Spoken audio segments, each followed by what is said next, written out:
Hello everyone, welcome back to the class. तो हम लोग पिछले क्लास में लीव इनकैशमेंट कर लिए थे। लीव इनकैशमेंट का आज हम लोग सम से स्टार्ट करेंगे, फिर पेंशन करेंगे। आज हम लोग दो टॉपिक करेंगे, लीव इनकैशमेंट और पेंशन। ठीक है, तो बिना समय वेस्ट किए हम लोग स्टार्ट करते हैं आज का class. So let's get started.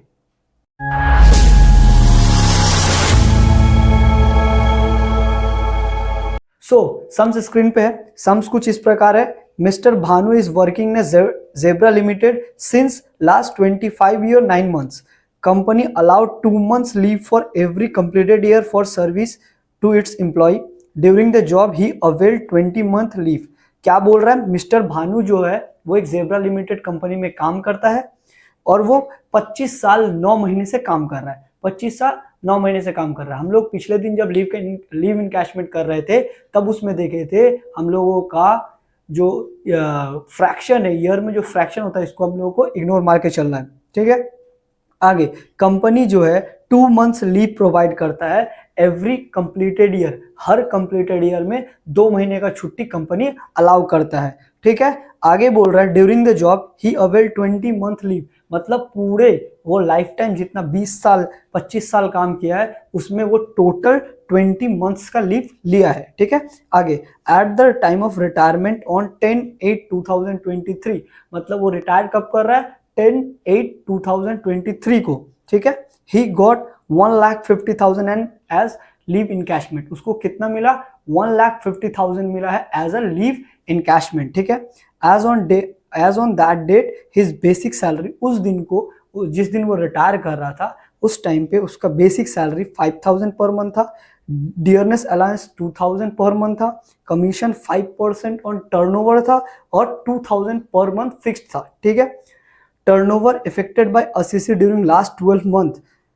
Turnover जो वो जो असीसी था वो अचीव किया था वो 5 लाख का था। ठीक है, Bhanu got an increment on 1,000 per month from 1 जनवरी 2023। 1 जनवरी को उसका 1,000 रुपीज का इंक्रीमेंट हुआ था। बेसिक में 500,000 का और 500 डीए, मतलब डियरनेस अलाउंस भी भरा था, बेसिक भी भरा था। Compute his taxable leave salary.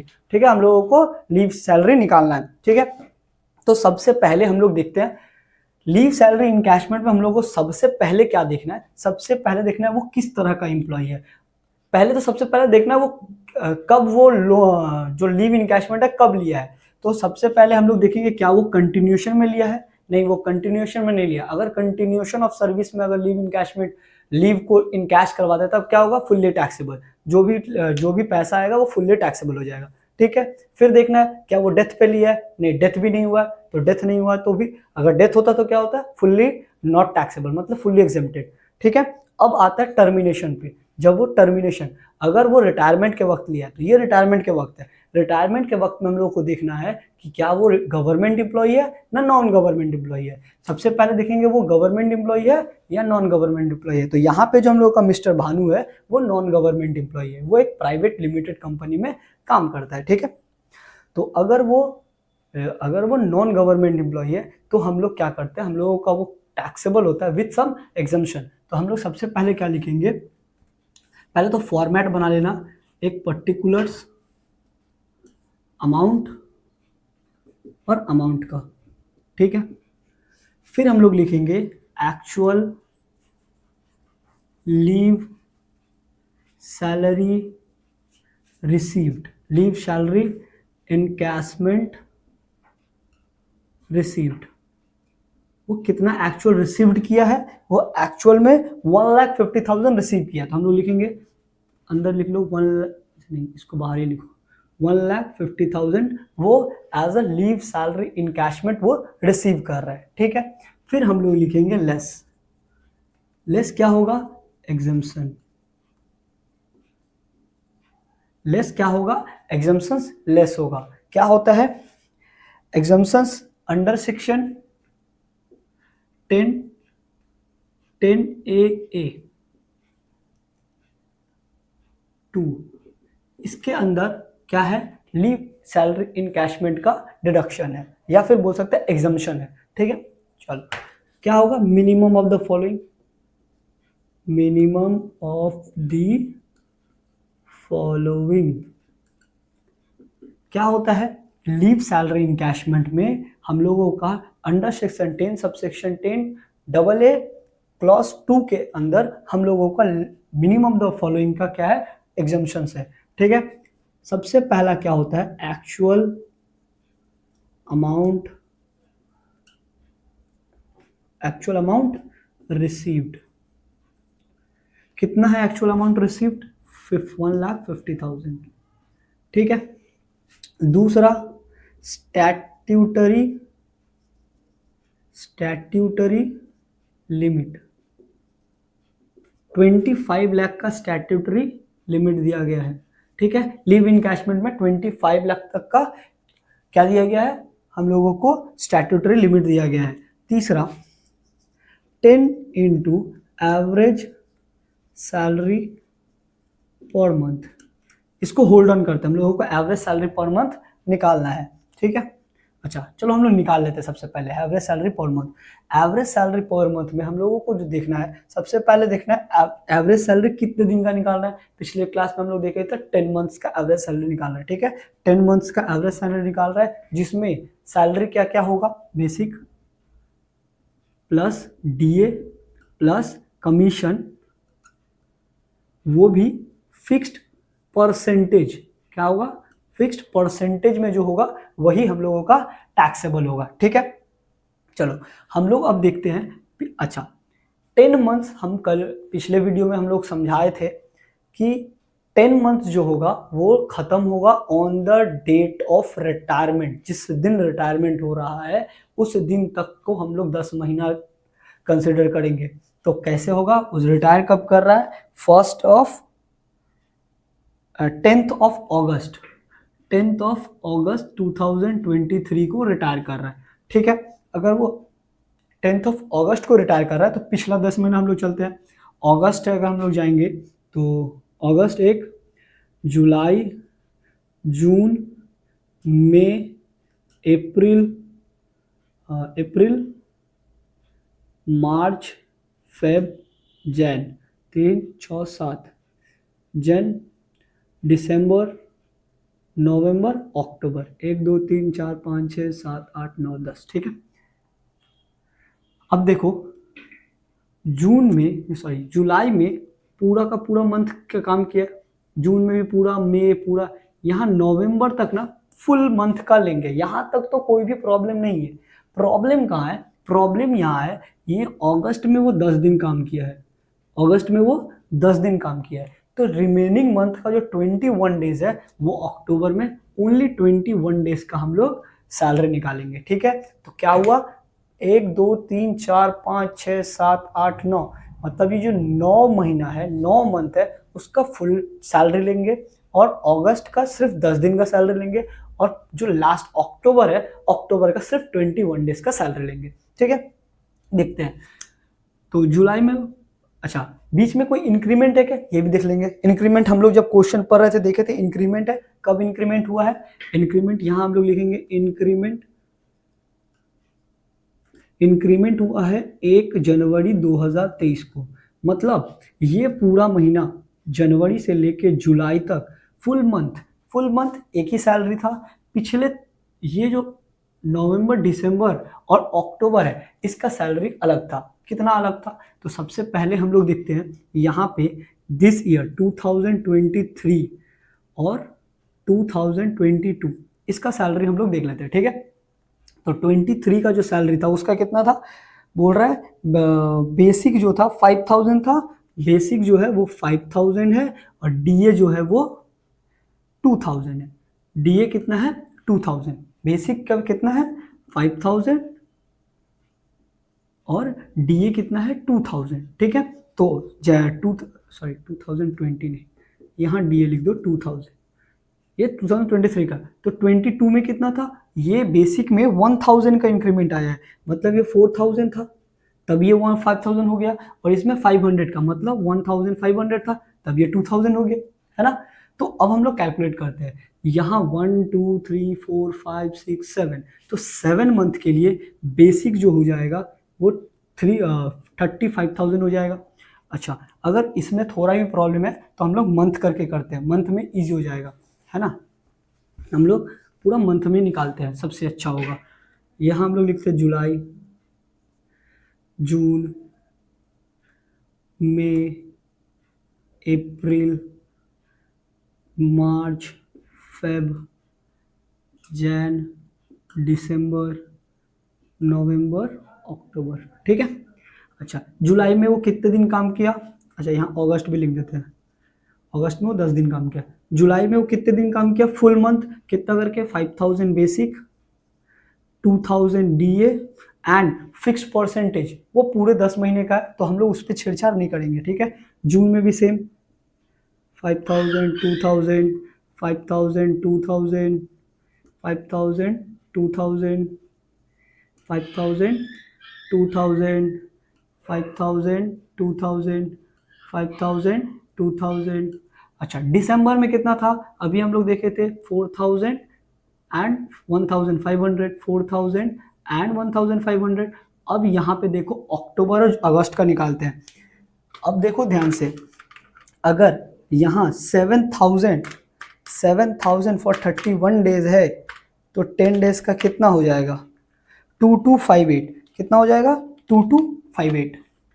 और यहाँ पे देखो 5500 डिवाइडेड बाई, अगर हम लोग 31 करें इंटू 21 करें तो कितना आएगा? 3725।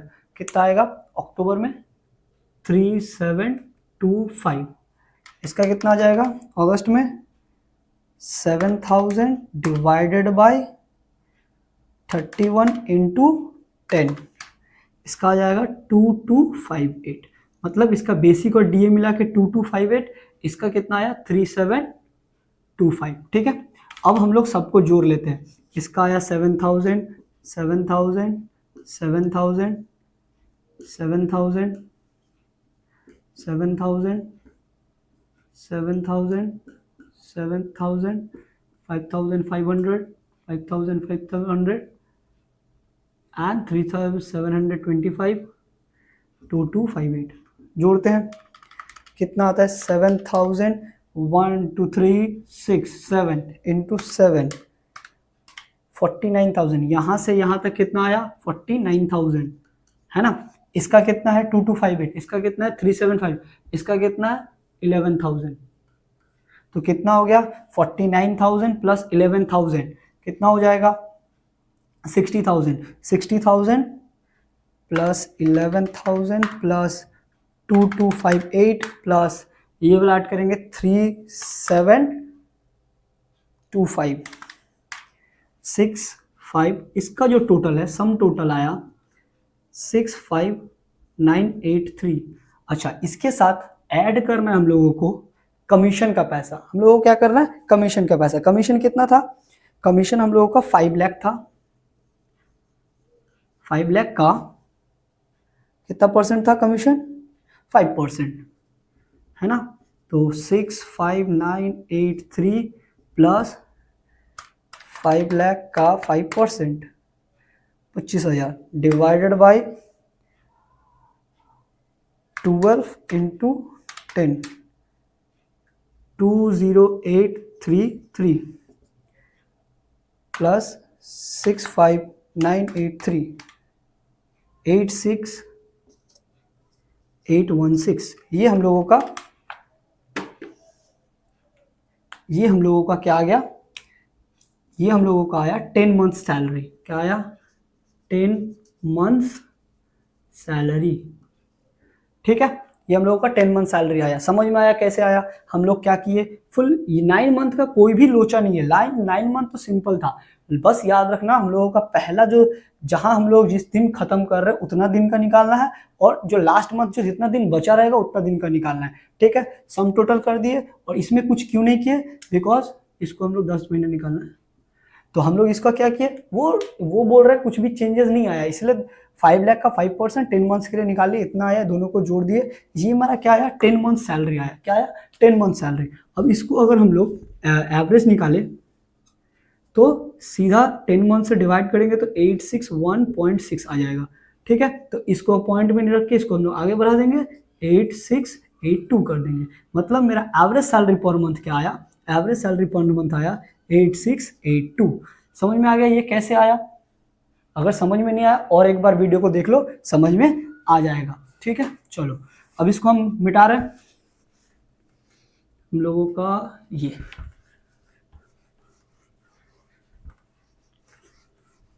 अगर कोई भी प्रॉब्लम है हमको कमेंट करो या फिर यहाँ व्हाट्सएप नंबर है, व्हाट्सएप में भी कांटेक्ट कर सकते हो। ठीक है, चलो 10 into average salary per month अब मल्टीप्लाई कर देंगे तो आएगा 86820। ठीक है, ये 10 into average salary per month आया। इसके बाद चौथा जो एग्जाम्पशन है ये बहुत ही इंपॉर्टेंट है, ये हम लोगों को कैलकुलेशन सीखना है। ठीक है, क्या है ध्यान से समझना।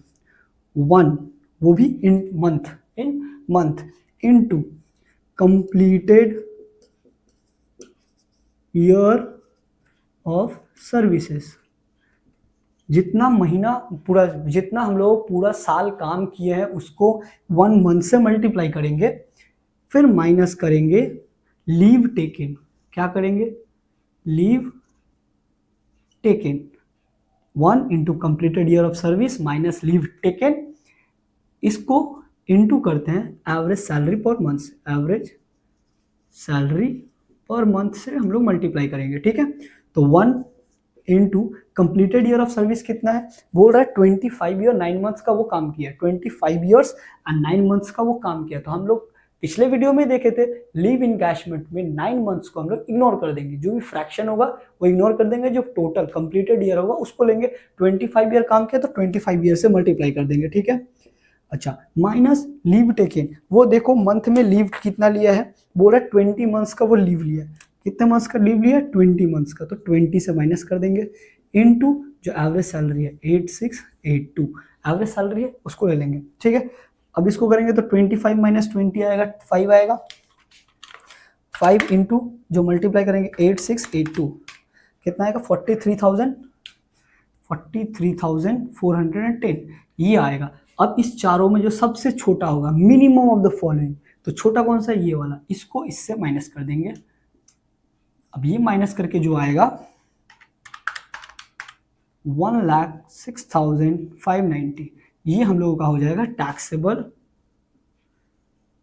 Leave salary encashment.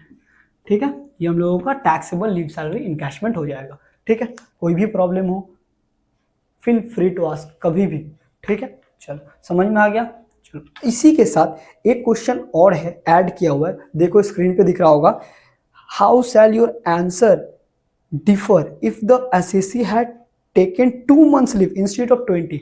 बोल रहा है सब कुछ सेम रहेगा, सब कुछ सेम रहेगा, सब कुछ, बस यहाँ जो वो 20 मंथ्स का जो लीव लिया है, अगर 2 महीना का सिर्फ लीव लिया होता पूरे वर्किंग पीरियड में तो तुम्हारा आंसर कितना चेंज आता। ठीक है, हम लोग भी पूरा ही सेम करेंगे, सब कुछ ही सेम रहेगा। अगर फिर से करना, अगर यही जगह पे क्वेश्चन पे 2 मंथ्स रहेगा तो हम लोग सेम ही करेंगे।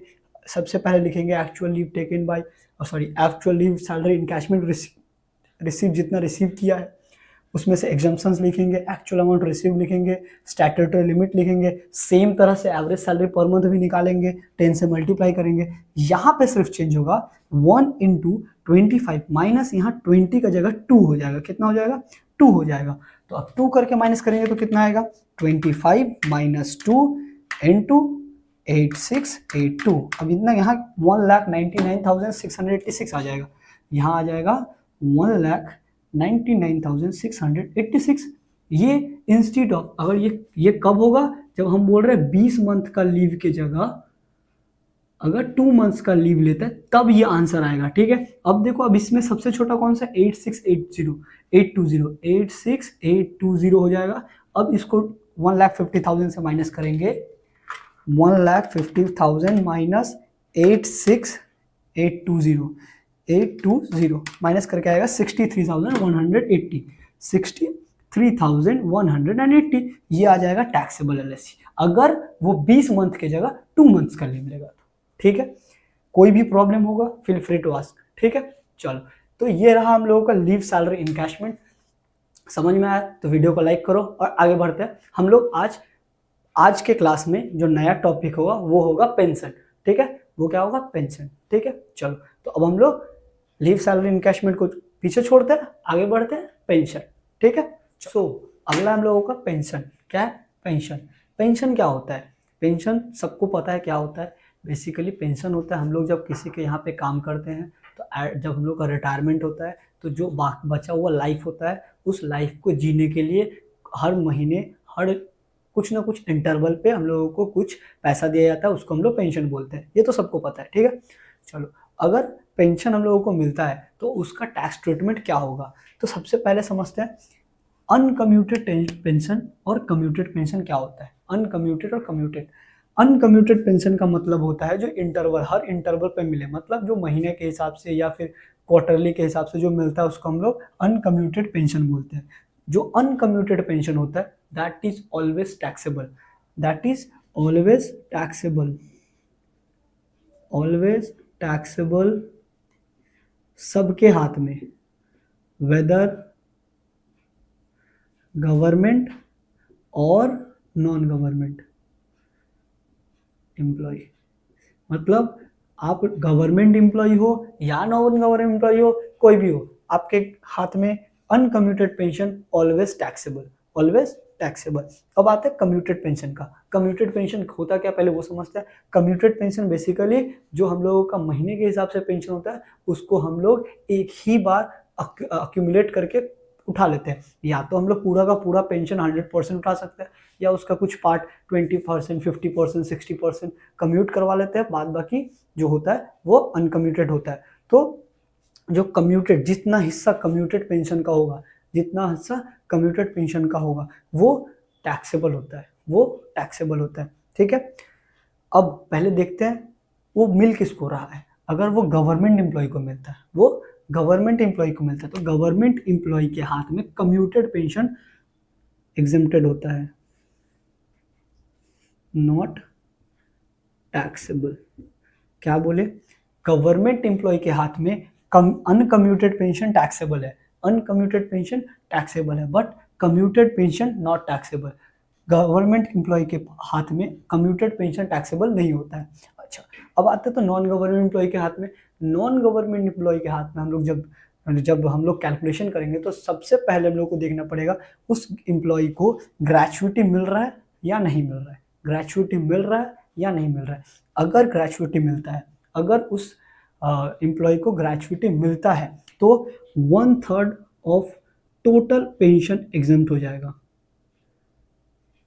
याद रखना, नॉट पेंशन रिसीव्ड, ये टोटल पेंशन उसका जो, अगर कम्यूट वो 60% का कम्यूट करवाया है तो हम लोग देखेंगे अगर 60% जितना होता है उसका 100% में निकाल के देखेंगे। टोटल जो पेंशन उसका है, टोटल पेंशन का 1/3 उसको हम लोग एग्जेम्प्ट कर देंगे अगर वो नॉन गवर्नमेंट एम्प्लॉय है, उसको ग्रेचुइटी मिल रहा है। अच्छा, यहाँ इरिलेवेंट है कि वो पेमेंट ऑफ ग्रेचुइटी एक्ट के अंदर रजिस्टर्ड है या नहीं है, उसका कंपनी जो है पेमेंट एक्ट के अंदर कवर्ड है या नहीं कवर्ड है, ये इरिलेवेंट है। उसको अगर ग्रेचुइटी मिल रहा है तो 1/3 ऑफ टोटल पेंशन हम लोग एग्जेम्प्ट कर देंगे।